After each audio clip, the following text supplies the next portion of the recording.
শিরিক করো না, ভেদাত করো না, আল্লাহ ছাড়া কারো কাছে মাথা নত করো না।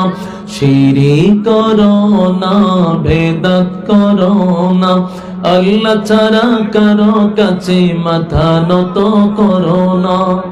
আওয়াজ নেই কম। শিরিক করো না, বেদাত করো না, আল্লাহ ছাড়া কারো কাছে মাথা নত করো না। পীরের পূজা ঘরের পূজা ইসলামেতে নাই, তবু মানুষ আল্লাহ ছাড়া মাথা যেন আয়। পীরের পূজা ঘরের পূজা ইসলামেতে নাই, তবু মানুষ আল্লাহ ছাড়া মাথা যেন আয়। কুরআন শিখো, হাদিস পড়ো, তার ওদিকে যেও না। শিরিক করো না, ভেদাত করো না, আল্লাহ ছাড়া কারো কাছে মাথা নত করো না। আল্লাহ ছাড়া কারো কাছে মাথা নত করো না। এই তরিকা সেই তরিকা, অভাবে কিছু নাই। রাসূল ছাড়া আর তরিকা, মুক্তির উপায় নাই। এই তরিকা সেই তরিকা, অভাবে কিছু নাই। রাসূল ছাড়া আর তরিকা, মুক্তির উপায় নাই। কোরআন শিখো, হাদিস পড়ো, তার ওদিকে যেও না। শিরিক করো না, ভেদাত করো না, আল্লাহ ছাড়া কারো কাছে মাথা নত করো না। আল্লাহ ছাড়া কারো কাছে। হুয়াল্লাহু আহাদ। নবী আপনি বলুন, আমি আল্লাহ একক অদ্বিতীয়, আমার কোনো সাথী নাই, সঙ্গী নাই, কোনো ইলাহ নাই। 2 নম্বর প্রশ্ন হলো আল্লাহুস সামাদ। আমি অমুকাপেক্ষী, আমার আল্লাহ হয়, আমি কারো উপর ডিপেন্ড করি না, কারো উপর নির্ভর না। কুল কায়নাত আমার উপরে নির্ভর করে। আল্লাহুস সামাদ। নবী আপনি বলুন, আমি আল্লাহ কারো উপর ডিপেন্ড করি না, আমি কারো উপর নির্ভর না। কুল কায়নাত আমার উপর নির্ভর করে। কিন্তু প্রশ্ন হইল কয়টা? দুইটা প্রশ্ন হয়েছে। 3 নাম্বার হলো লাম ইয়ালিদ ওয়া লাম ইউলাদ। 3 নাম্বার প্রশ্ন বেঈমানরা রাসূলকে করে, পয়গম্বর আপনি বলুন, আপনার আল্লাহর ছেলে মেয়ে আসেনি? আপনার আল্লাহর ছেলে কয়জন, মেয়ে কয়জন, বাচ্চা কাচ্চা আসেনি? এটি জিগায়। আল্লাহ স্পষ্ট জবাব দিছে, লাম ইয়ালিদ ওয়া লাম ইউলাদ। আমি আল্লাহ কারো কাছ থেকে জন্ম নেই নাই গো। আমি আল্লাহ কাউকে জন্ম দেই নাই, জন্ম নেও নাই, জন্ম দেও নাই। আল্লাহ কি কারো জন্ম নিছে? কারো জন্ম দিছে? জন্ম নেও নাই, জন্ম দেও নাই। 3 নাম্বার প্রশ্ন।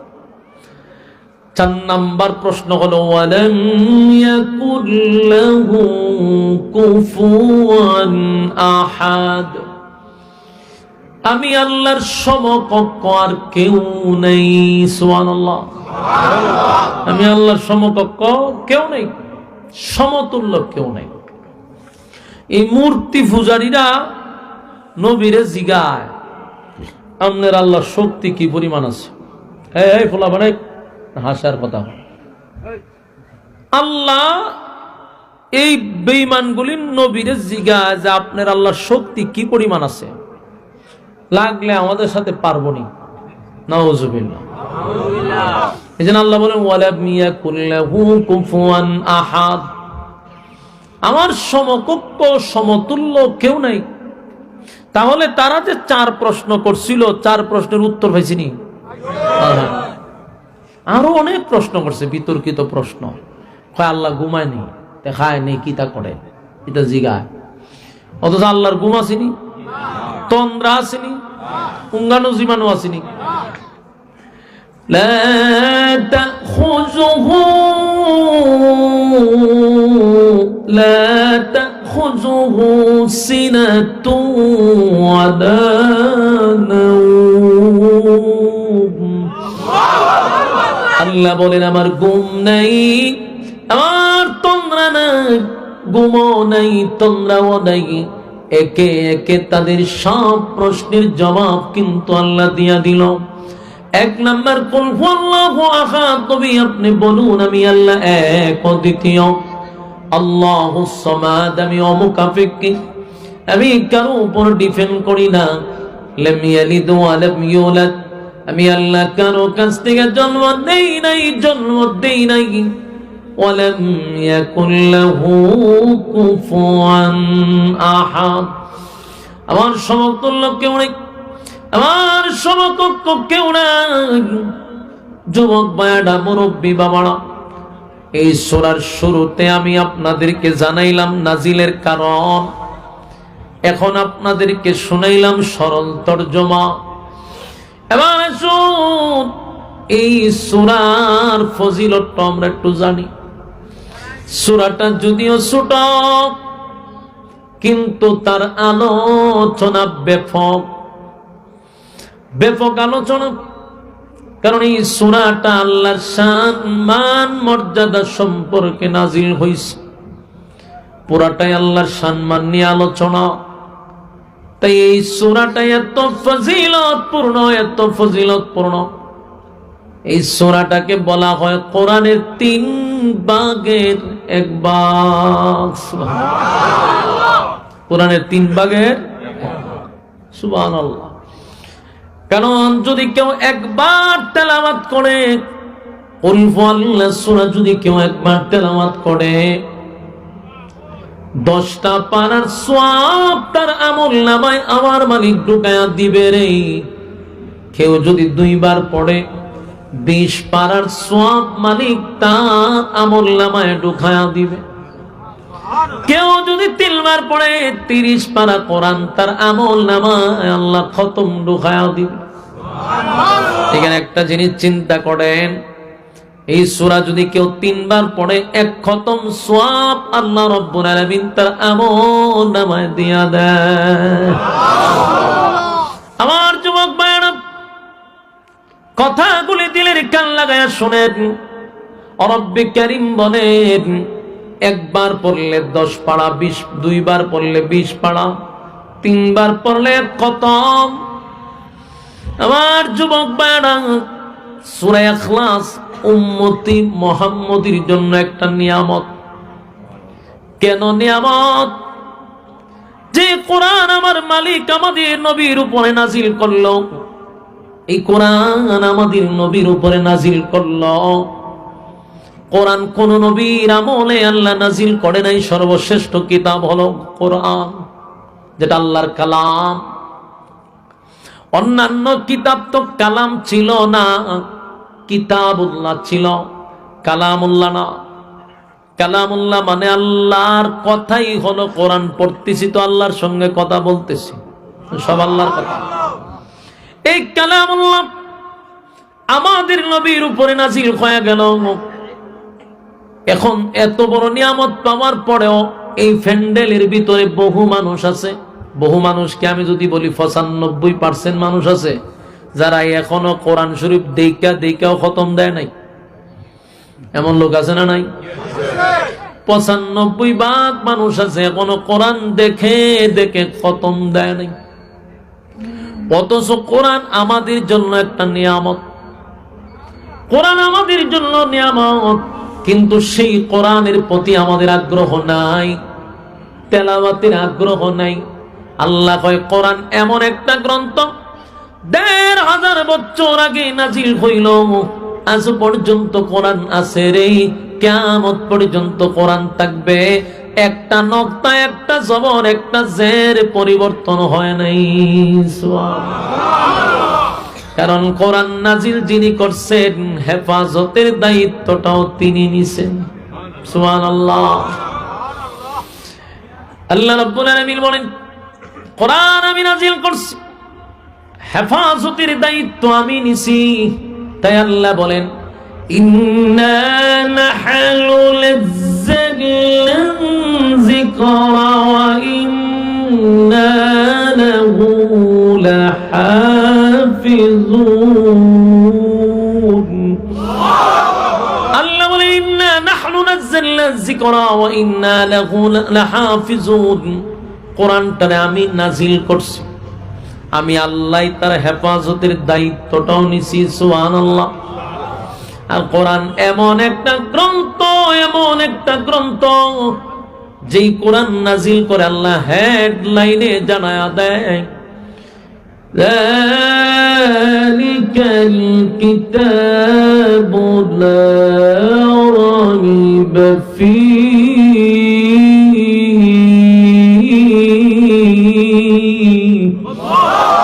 আল্লাহ বলেন কোরআনে কোনো ভুল নাই কোরআনে কোনো সন্দেহ নেই আমি নাজিল করছি হেফাজতের দায়িত্বটাও আমি নিছি বান্দারে শুধু তাই না কোরআন পড়বি তো নিঃসন্দেহে পড়বি জালিকাল কিতাবু লা রাইবা ফি এই কোরআনে কোনো ভুল নাই কোনো সন্দেহ নাই আল্লাহ বলেন সেই কোরআন আমি তোদেরকে দিলাম যেই কোরআন আমি আল্লাহ হেফাজত করছি আমি তোদেরকে নিয়ামত স্বরূপ দুনিয়ায় কোরআন দিলাম কিন্তু দুর্ভাগ্য কপাল পোড়া কোরআন শরীফ দেখেও একটা খতম দিতে পারলো না কিয়ামতের কঠিন ময়দানে আমার মালিক যেদিন আপনি আমারে দাঁড় করাবে হিসাব নেওয়ার জন্য দাঁড় করাবে সেদিন যদি আমলনামা দেখে আর তাকায়া দেখে বান্দার আমলনামায় একটা কোরআনের খতমও নাই কি অবস্থাটা হবে বলুন আমলনামা আল্লাহ দেখবনি কথা কন্যা দি আমলনামা মালিক নিজেই দেখবে আবার বলছে আমলনামা উম্মতের আমলনামা নবীর কাছে দেওয়া হবে নবীজি আমলনামা দেখা চোখ দিয়া পানি ছেড়ে বলবে উম্মতেরা রে যে কোরআনের জন্য আমি দান বাংলাম কোরআনের জন্য রক্ত জড়াইলাম সেই কোরআন তোদের কাছে আমানত আমি রেখে আসলাম কিন্তু উম্মত তোর আমলনামায় আমি একটা কোরআনের খতম পাইলাম না সেই ব্যথায় নবী ব্যথিত যুবক ভাইরা আমার বলুন হাসরের মাঠে আমার নবীর সামনে কিভাবে আমরা মুখ দেখাবো যে কোরআন আমাদের কাছে নবী আমানত রেখে গেল আল্লাহ রাব্বুল আলামিন কোন নবীর আমলে কোরআন নাজিল করে নাই আমার নবীরে কোরআন দিল সে কোরআন যদি পাওয়ার পরে একটা কোরআনের খতম দিতে পারলাম না এর মতো দুর্ভাগ্য কপাল পোড়া কি আর আছে এই জন্য সূরা ইখলাস মানে কুল আল্লাহ সূরাটা উম্মতের জন্য একটা বিশাল বড় নিয়ামত কারণ এই কুল আল্লাহ সূরা যদি কেউ একবার পড়ে 10 পারার সওয়াব আমলনামায় দিয়া দেয় এই কুল আল্লাহ সূরাটা যদি কেউ 2 বার পড়ে 20 পারার সওয়াব আমলনামায় দিয়া দেয়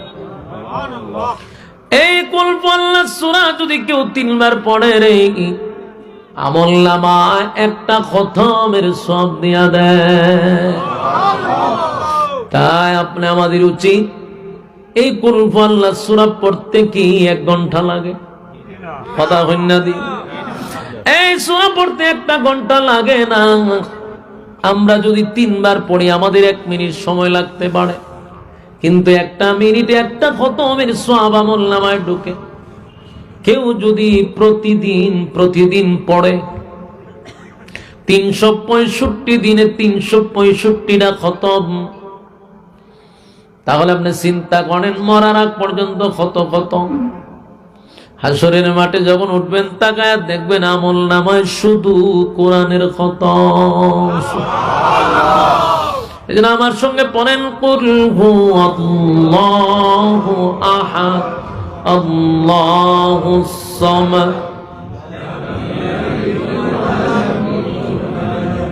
ولم يكن له كفوا أحد قل هو الله أحد الله الصمد لم يلد ولم يولد ولم يكن له كفوا أحد কয়বার হইছে আরেকবার বলেন কুল হুয়াল্লাহু আহাদ আল্লাহুস সামাদ লাম ইয়ালিদ ওয়া লাম ইউলাদ ওয়া লাম ইয়াকুল লাহু কুফুয়ান আহাদ।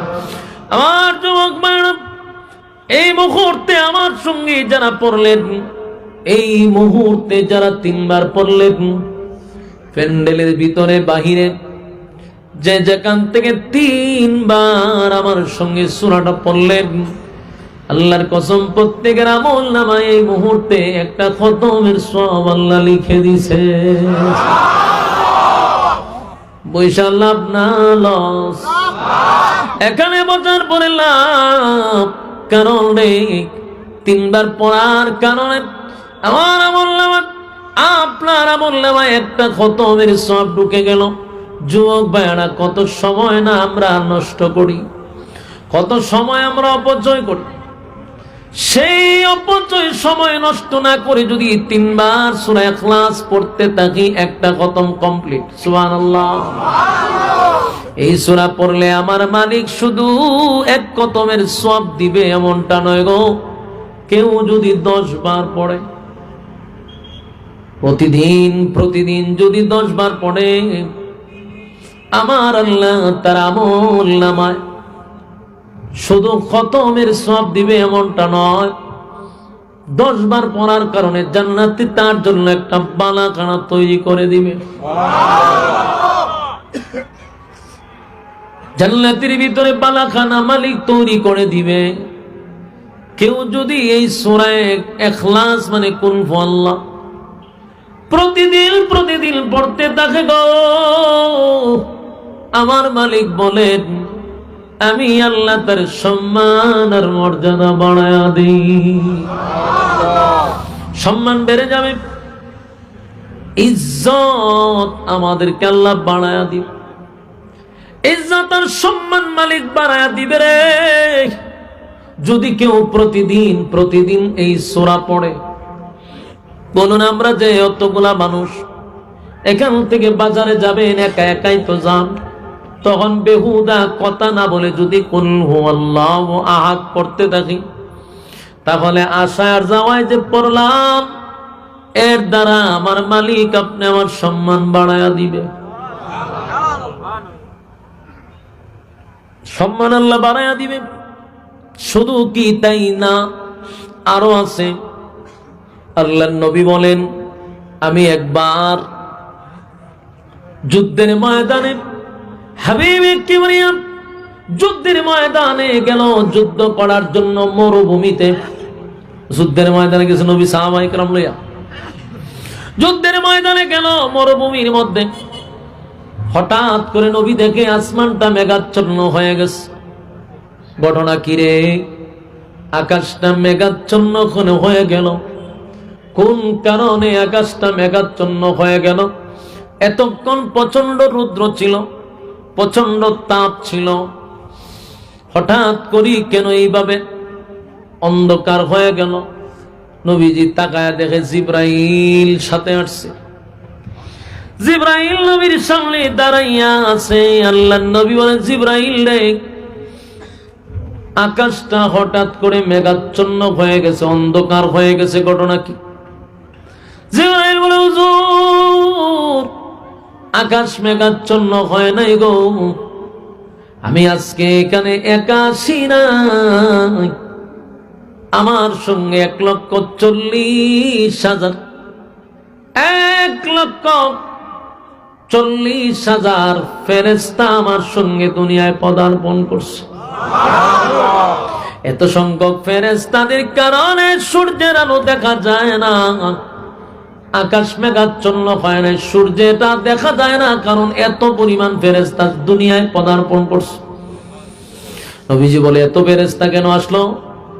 ও জিবরাইল, তোমার সঙ্গে 1,40,000 পয়গম্বর, 40,000 ফেরেশতা কেন আসলো?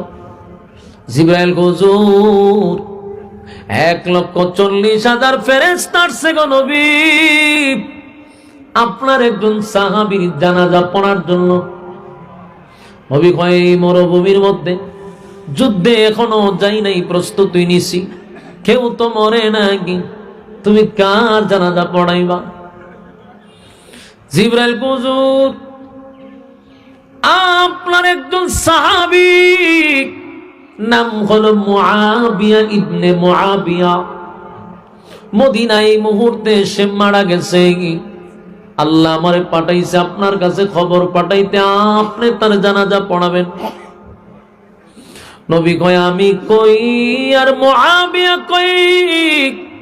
এই মুহূর্তে যদি আমি মুআবিয়ার কাছে যেতে চাই, আমার 2 দিন লাগবে।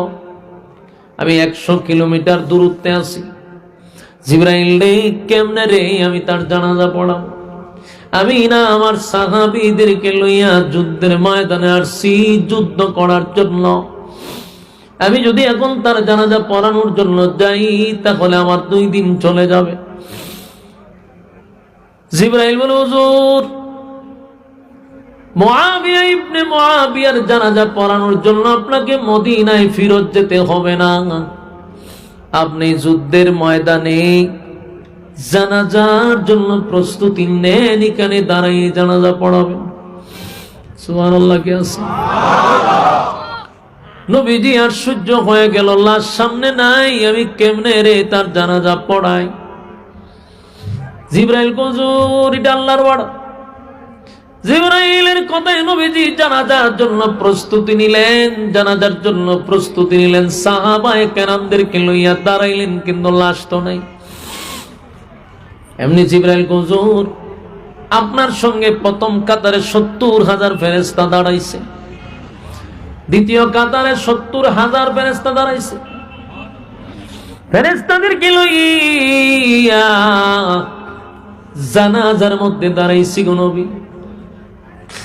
নবী যেই মাত্র জানাজার জন্য প্রস্তুতি নিল, এমনি নবীর নবীওয়ালা চক্ষু দিয়া তাকায়া দেখে মুআবিয়া ইবনে মুআবিয়ার লাশ নবীর সামনে দেখা যায়।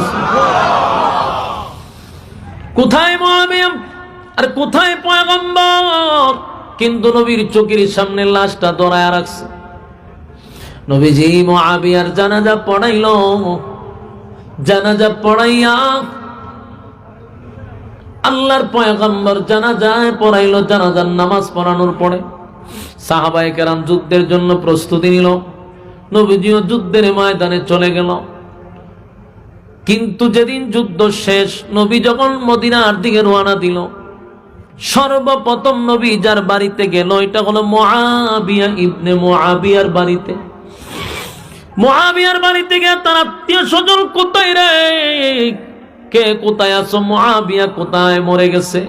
মুআবিয়ার জানাজা তো আমি যুদ্ধের ময়দানে পড়াইছি।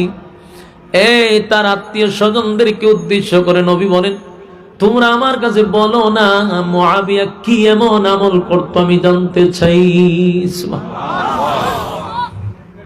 নবী জানতে চায় মুআবিয়ার এত সম্মান আর এত মর্যাদা কেমনে বাড়লো, যার জানাজা 70,000 মানে 1,40,000 ফেরেশতা জানাজায় শরীক হইছে।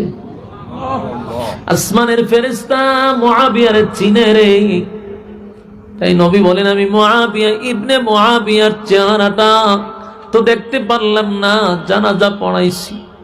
আল্লাহ আমারে কুদরতি ভাবে চেহারাটা দেখাইছে জানাজার মাঠে, কিন্তু আমি জানতে চাই মুআবিয়া কি এমন আমল করত। সবাই বলে, হুজুর বিশেষ কোনো আমল দেখি নাই, একটা আমল দেখছি, এটা হলো মুআবিয়া উঠতে বসতে ঘুমাইতে সময় পাইলি কুল হুয়াল্লাহু আহাদ আল্লাহুস সামাদ লাম ইয়ালিদ ওয়া লাম ইউলাদ ওয়া লাম ইয়াকুল লাহু কুফুয়ান আহাদ। এই সূরাটা মুআবিয়া ইবনে মুআবিয়া পড়তো, গণ গণ গণ গণ গণ গণ এই সূরাটা পড়তো, গণ গণ সূরাটা পড়তো। একটাই আমল আমরা দেখছি, মুআবিয়া সূরা ইখলাস পড়তো গণ গণ। আর এই ইখলাস পড়ার কারণে আমার মালিক তার সম্মান আর মর্যাদা বাড়ায়া দিছে। এত সম্মান আর এত মর্যাদা মুআবিয়ার বেড়ে গেল। আমার কাঁঠালতলী ভাইদেরকে বলি, আপনারাও কি সেই মর্যাদা পেতে চান? তাহলে সূরা ইখলাস আমরা পড়তে রাজি আছি। এখনো যদি পড়ি আমার আল্লাহ আছে না নাই? আল্লাহ আছে, সূরাও আছে, আমরাও আছি। এই জন্য আমরা প্রতিদিন কমপক্ষে 3 বার করে পড়ব। কারা কারা পড়তে রাজি হাত তুলে দেখায়া দিই। লিল্লাহে তাকবীর, লিল্লাহে তাকবীর।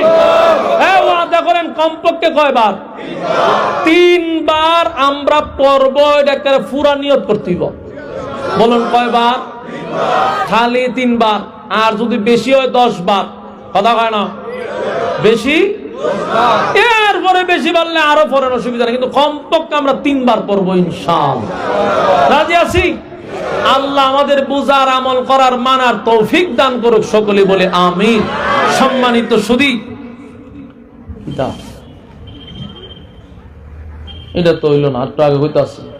আচ্ছা, হাত তুলেন, একটু হাত তুলালাম দেখতে লই। আপনারা একটা সিদ্ধান্ত দিক, কেডা কেডা মাহফিলের পক্ষে আছেন এটা জানবার লিগে দিছে কাগজ। সবাই মাহফিলের পক্ষে আছেন? মাহফিল হইতো প্রত্যেক বছর। বিসমিল্লাহ কইন, আর জোরে কইন, ফকড় আটটু খান, ফকড় আটটু খান। একবারে সবার বড় নোটটা বের করবেন দিক।